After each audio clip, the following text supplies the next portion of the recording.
What's up, guys? Welcome to March 2nd as we dive into Numbers chapter 11. Soon the people began to complain about their hardships, and the Lord heard everything they said. Then the Lord's anger blazed against them, and he sent a fire to rage upon them, and he destroyed some of the people in the outskirts of the camp. Then the people screamed to Moses for help, and when he prayed to the Lord, the fire stopped. After that, the area was known as Taberah, which means the place of burning, because fire from the Lord had burned among them there.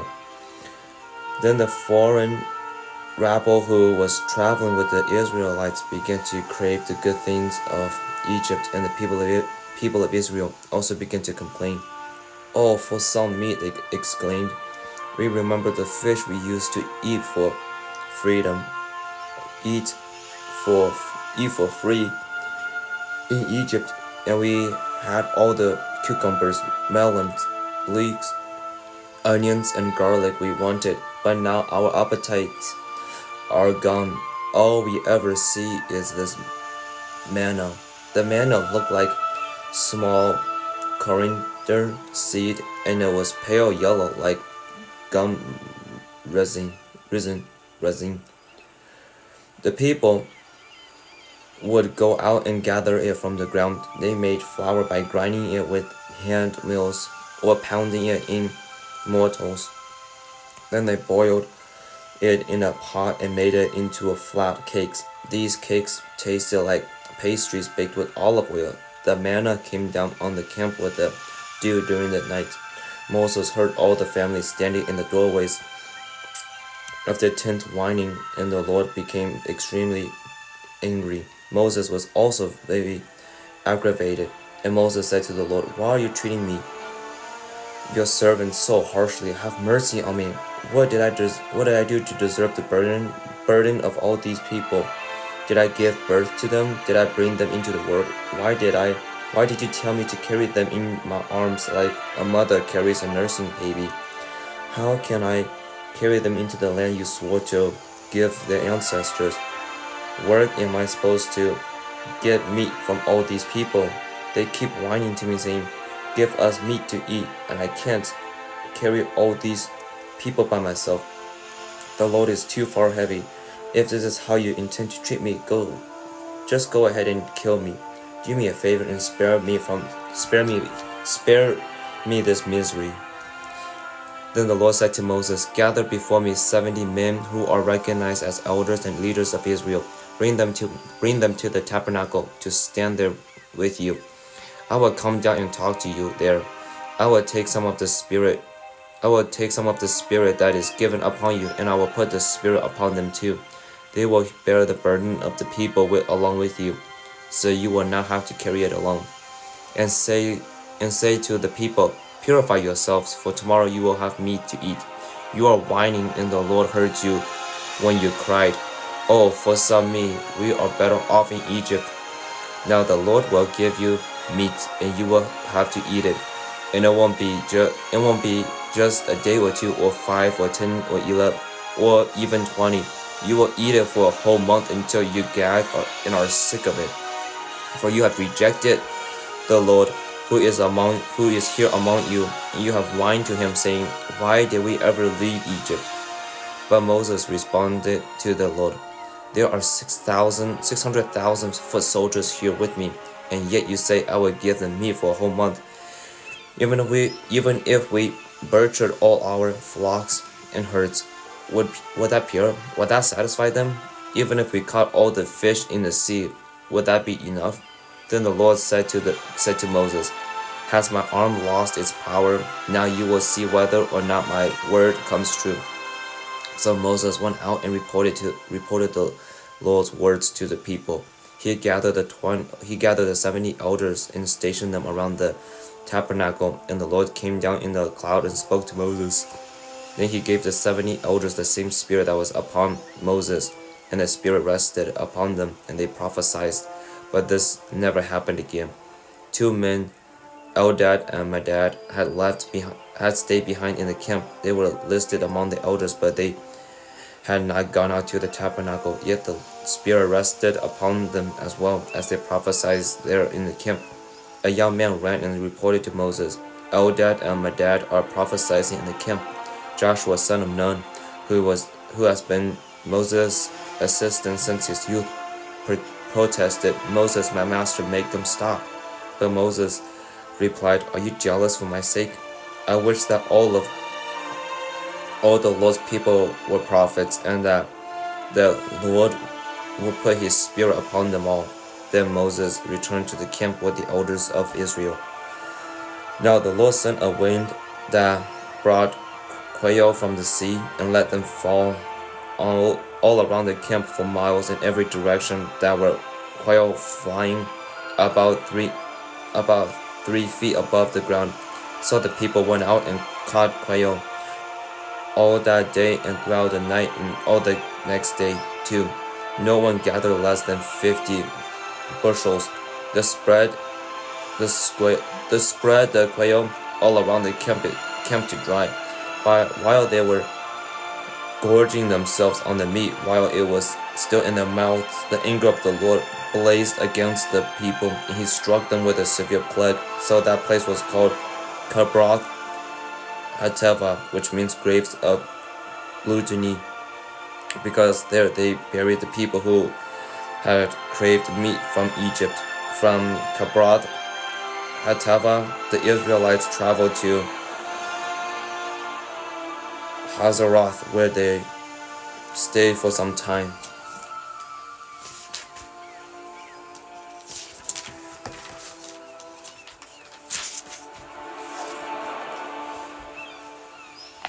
Chapter 12. While they were staying at Hazeroth, Miriam and Aaron criticized Moses because he had married a Cushite woman. They said, has the Lord spoken only through Moses? Hasn't he spoken through us too? But the Lord heard them. Now Moses was very humble, more humble than any other person on earth.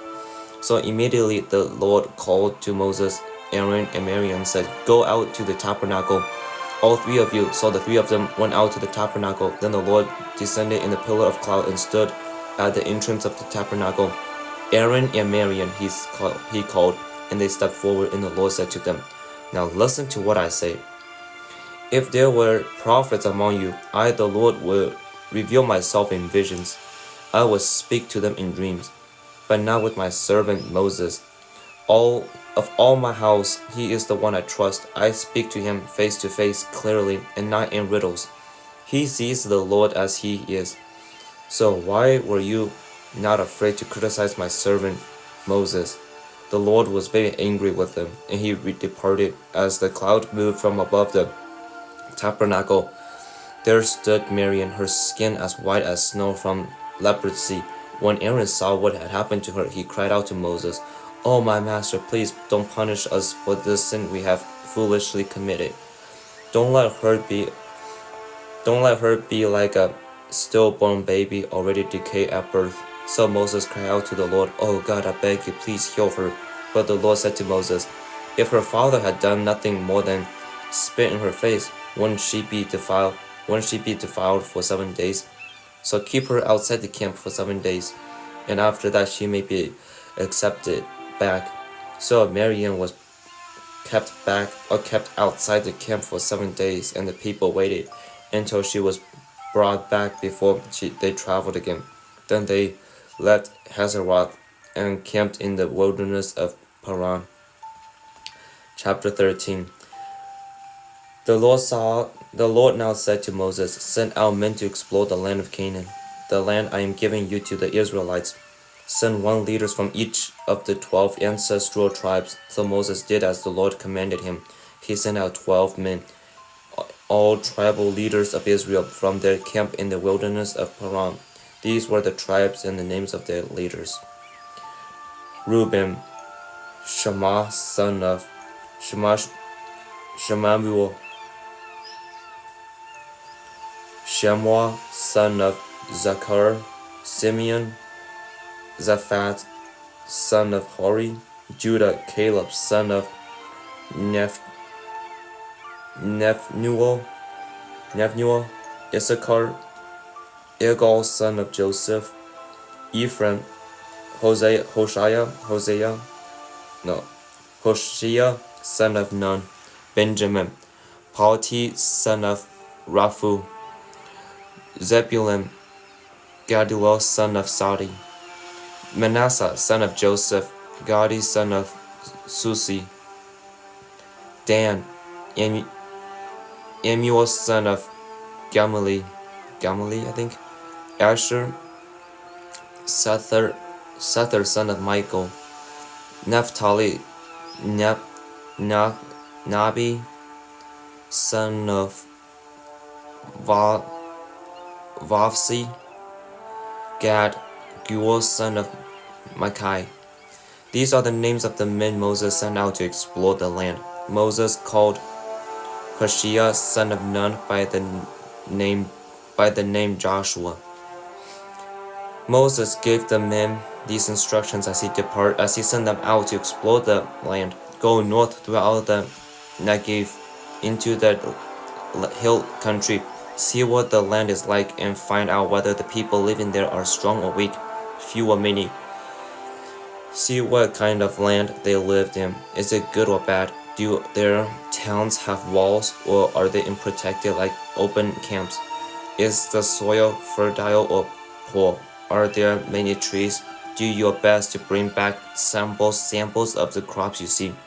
It happens to be the season for harvesting the first ripe grapes. So they went out and explored the land from the wilderness of Zin as far as Zohab near Lebo Hamath. Going north, they passed through the Negev and arrived at Hebron, where Ahilman, Sheshaiah, and Talmiah, all descendants of Anak, lived. The ancient town of Hebron was founded 7 years before the Egyptian city of Zoran. When they came to the valley of Eshcol, they cut down a branch where a single cluster of grapes, so large that it took 2 of them to carry it on the pole between them. They also brought back samples of the pomegranates and figs. That place was called the Valley of Eshcol, which means cluster, because of the cluster of grapes the Israelite men cut there. After exploring the land for 40 days, the men returned to Moses, Aaron, and the whole community of Israel at Kadesh in the wilderness of Paran. They reported to the whole community what they have seen and showed them the fruit they have taken from the land. This was their report to Moses. We entered the land you sent us to explore, and it is indeed a bountiful country, a land flowing with milk and honey. Here is the kind of fruit it produces. But the people living there are powerful, and the towns are large and fortified. We even saw giants there, the descendants of Anak. The Amalekites lived in the Negev, and the Hittites, Jebusites, and Amorites lived in the hill country. The Canaanites lived along the coast of the Mediterranean Sea and along the Jordan Valley. But Caleb tried to quiet the people as they stood before Moses. Let's go at once to take the land, he said. We can certainly conquer it. But the other men who had explored the land with him disagreed. We can't go up against them. They are stronger than we are. So they spread this bad report among the people of Israelites. The land we traveled through and explored will devour anyone who goes to live there. All the people we saw were huge. We even saw giants, though they're the descendants of Anak. Next to them, we feel like grasshoppers, and that's what they thought too. And that's the end for today. Yeah, this is actually probably the most productive. I mean, I wouldn't call it productive as much as like, I guess most, in a sense, entertaining, I guess, because like we're not just reading rules. This time we can actually read what's happening within the story. And obviously, I assume many of you guys are pretty familiar with the story of the Israelites complaining in the wilderness. Then Caleb and Joshua being the only ones to stand up when it comes to the giant people, how they are all the only ones who have confidence in beating those giants and beating the people who lived in the land. But yeah, I guess what kind of stood out to me in chapter 11 was so the people of Israel, they were enslaved in Egypt. Then they were being tortured. They've been like slaves again. They've been slaves so at Egypt, and then they were brought out of Egypt and was wandering in the desert for 40 years, I think it said. But in the midst of that, it's like they start complaining. They start to realize how miserable their life seems to be and stuff.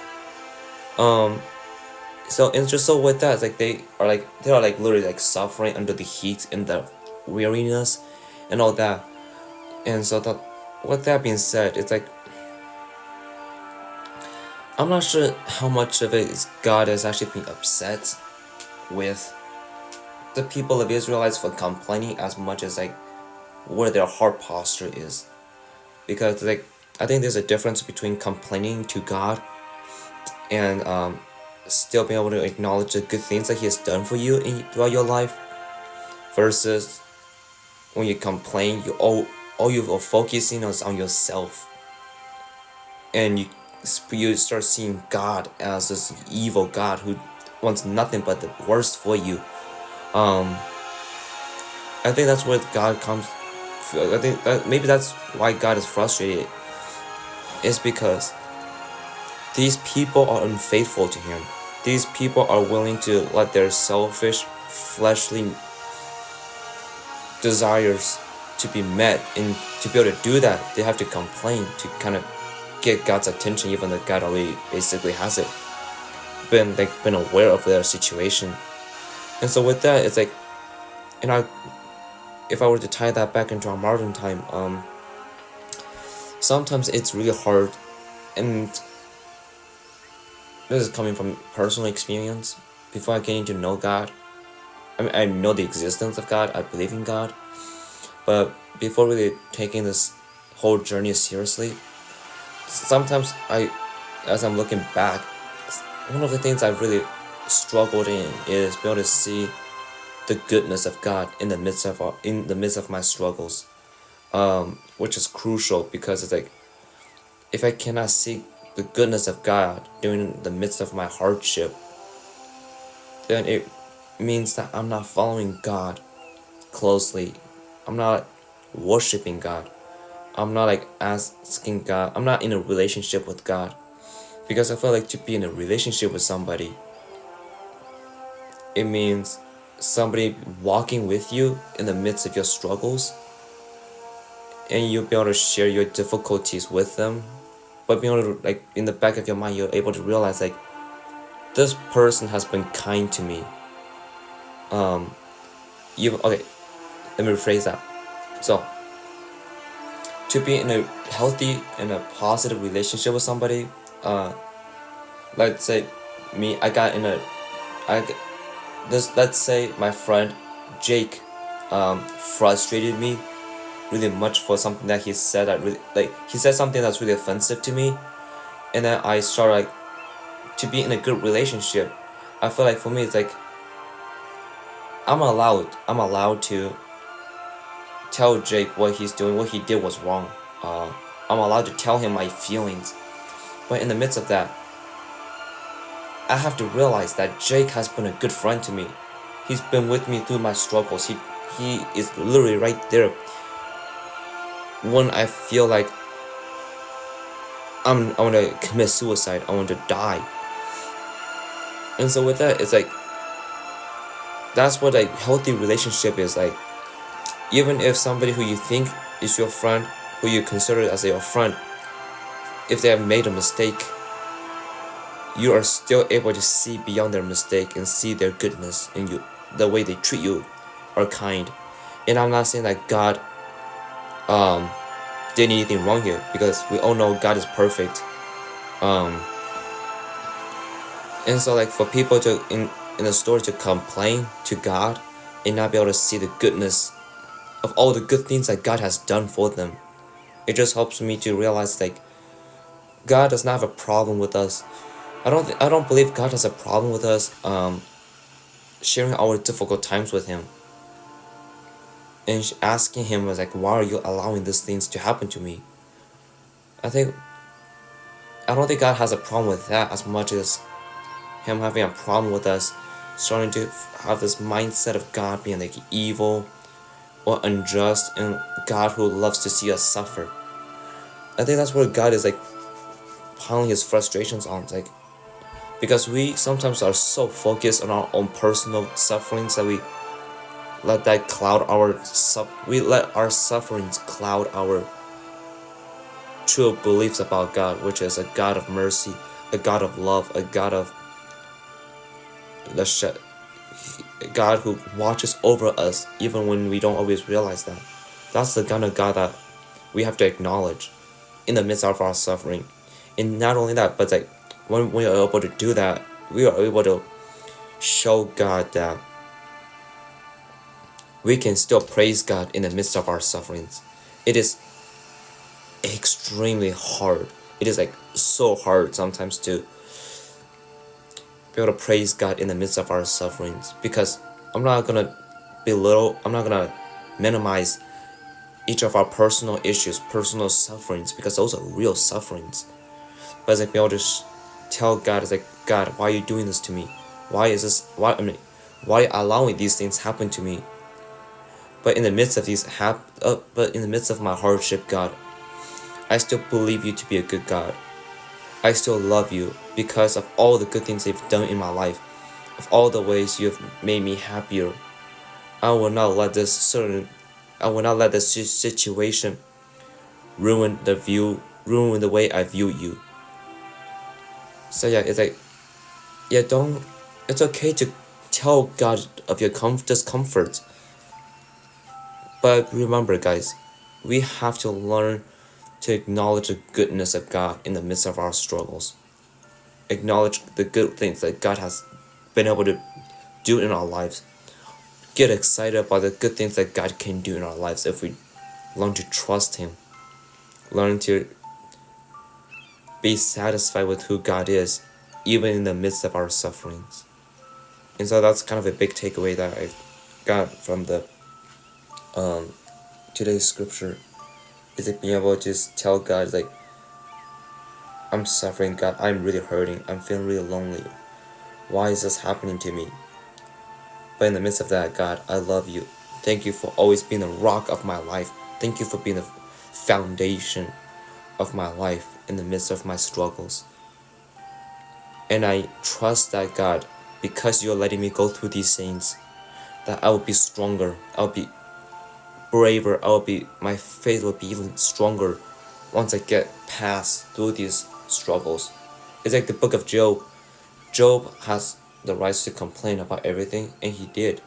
But it's like at the end of the day, it's like at the end of his suffering, his faith within God is magnified in ways that he could not have been able to if God just allows all the good things if God just allows all the good things to happen in his life. And that's the thing, it's like we have to realize that like God allows us to suffer, not because for the entertainment. I don't think he's entertained at all by our sufferings, but because he is using our tough situations right now to strengthen us in the future. And that has to be something that we have to be excited about.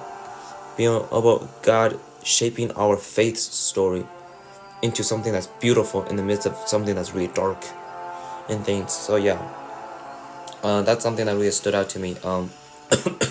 Excuse me. And I guess you guys have probably heard of this. It's like, yes, like I said, that what we are suffering, we cannot minimize our own sufferings. That's not right. The sufferings that we feel are genuine. But the things that we have to keep in the back of our mind is like, in the midst of my sufferings, there are others out in the world that are suffering even worse, right? That are suffering even worse than us. So how can we heal from our own situation? Or how can we put aside our own personal issues right now? Putting it aside does not mean to dismiss it. Don't dismiss your issues. Putting it aside means to delay it for a second and help others to work through their problems, then come back to your own. It just shows a lot of like maturity. I feel like a lot of self-maturity that you have. And not only that, but like you being able to show your friends that you truly do care about them, that you're willing to put aside your own hurts, your own sufferings to help them who are suffering as well. That's what true friendships are like. That's how you really show that's how you really show the love for somebody, is saying like, you have hurt me, like I'm hurt right now, I'm deeply, and there are words that I cannot describe how much I'm in pain right now. But because I care about you, because I love you, my friend, that I'm willing to put aside my hurt right now to help you through yours first. Then so that I can focus on my own then. That's the friendship that I think all of us desires to have. Is having someone in there, is to have somebody there for us even in the midst of their own suffering. And that's what Jesus is. Jesus dies on the cross. He could well said, let all humans be cursed. Let all the sufferings, let me bring all sorts of sufferings onto people. But the fact that Jesus hanging on the cross still loves us, he still cares about us. He tries to make excuses for he makes excuses for our actions, even though none of our actions are excusable. The way we sin are not excusable. Yet Jesus, putting aside his own suffering, and helping us in the midst of our own suffering. That's the friend I want. That's the friend I would never want to lose. It's Jesus. I never want to lose Jesus, because I know like I can run to him when I'm suffering.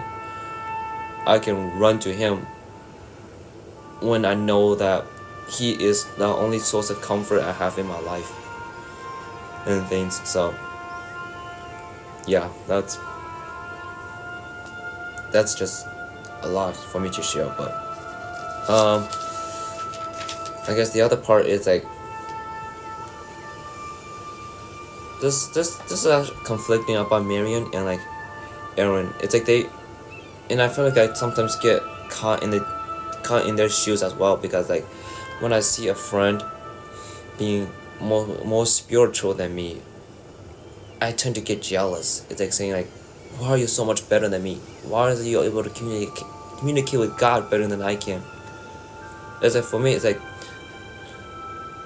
can I put aside my jealousy for another person's ability to be able to talk to God, be able to have deeper interactions with God than me?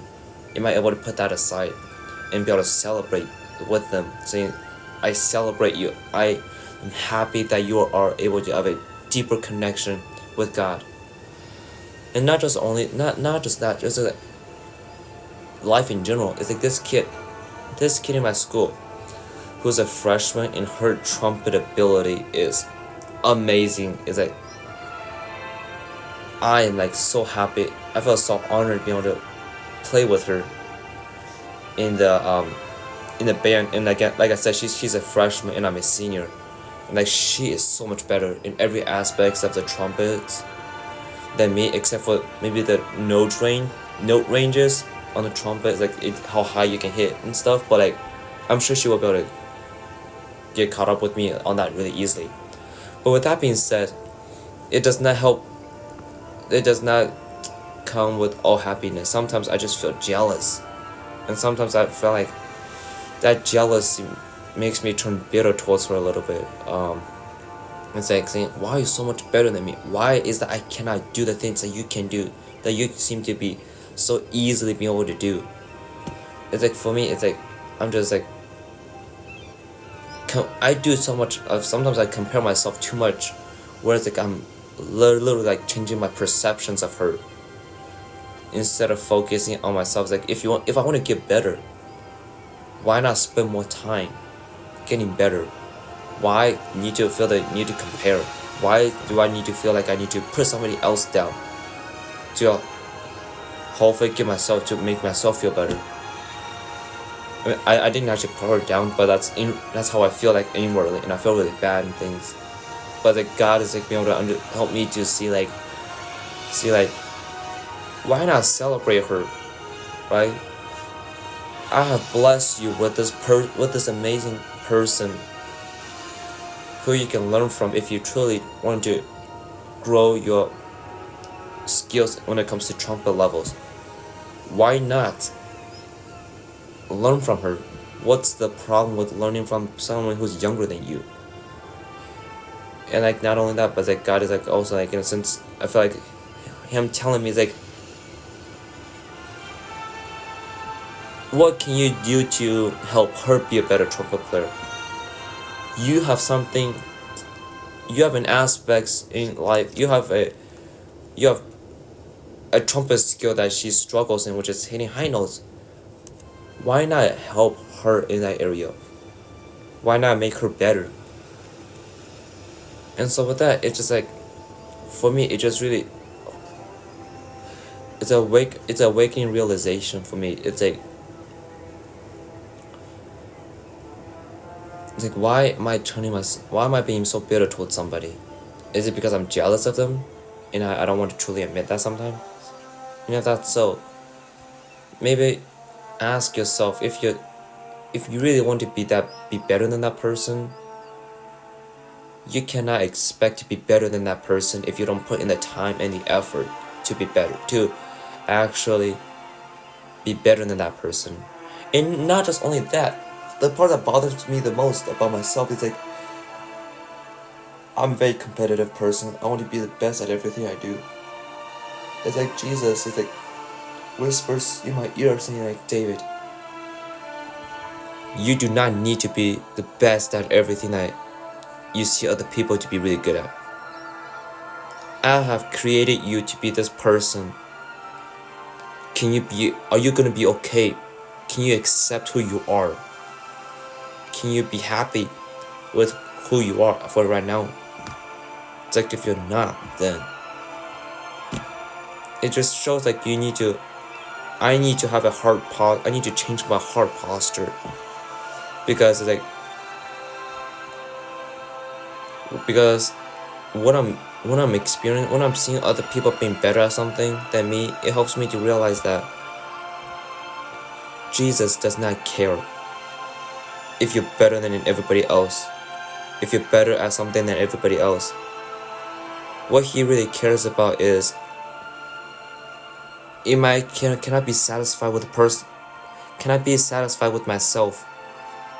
Can I be happy for the person that God has making me to be, which is this mediocre trumpet player who is in a place where he's not, where a freshman is outplaying me.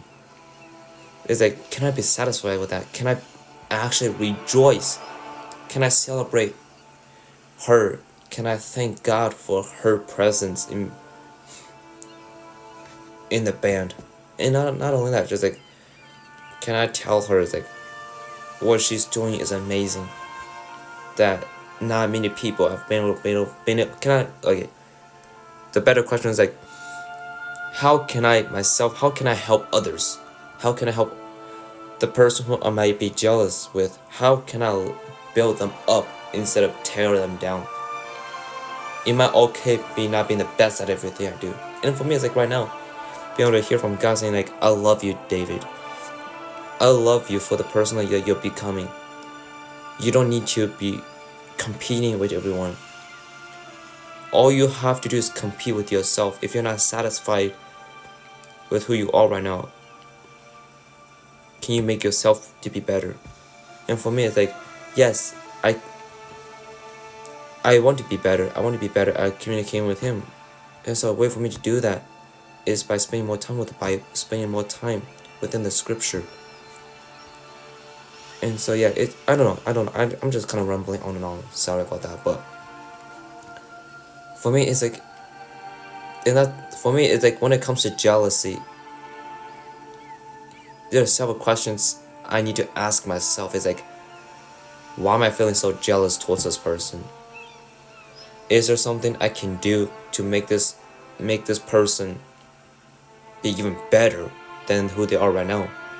Can I build them up? And can I celebrate them? Can I thank God for them? And things. So yeah, no, today's been a really good day. Like when it comes to scripture, it's been a good day.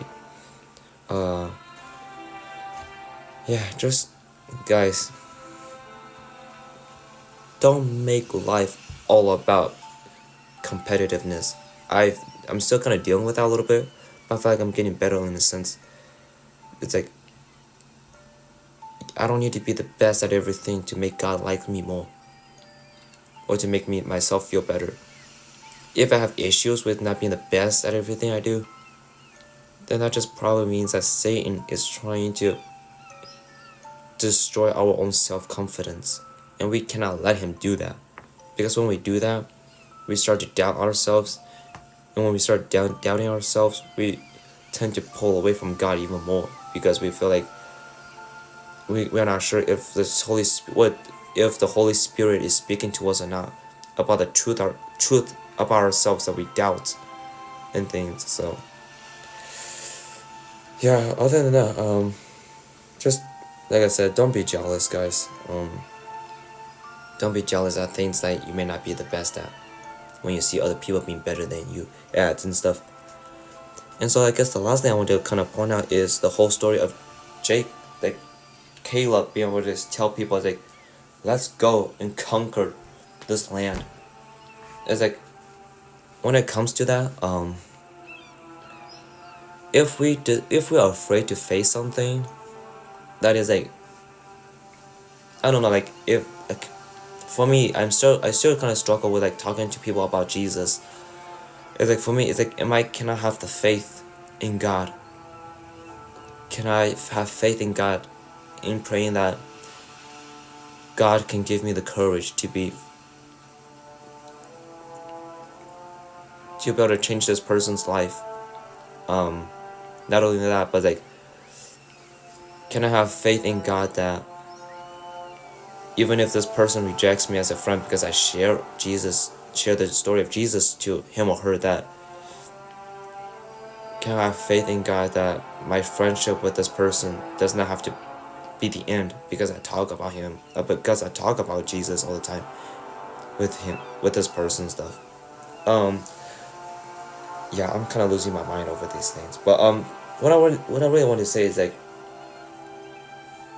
God, and you guys have heard of this so many times, but like, God is almighty, and there's a reason for why he's almighty. Whenever you're facing an obstacle, make sure you have God on your side first. Make sure that you ask God to be with you before facing the obstacles, because with God, anything is possible. All you have to do is ask God to be there with you, and I can guarantee you that you will be able to make it through. I'm not saying that in a sense where like it's right away. It's gonna it could take some time when it comes to personal struggles. But like, I'm gonna promise you that you'll be better, you'll be stronger, you'll be wiser even, because you decide to have Jesus. Because you decide to have Jesus accompany you through these hard situations. Don't ever underestimate God, the God of the universe, the God who created all things, created this whole planet. Do not let other people question your faith. I mean, not question your faith, but like belittle your faith within God. If God asks you to do something, you do it. You do it without question.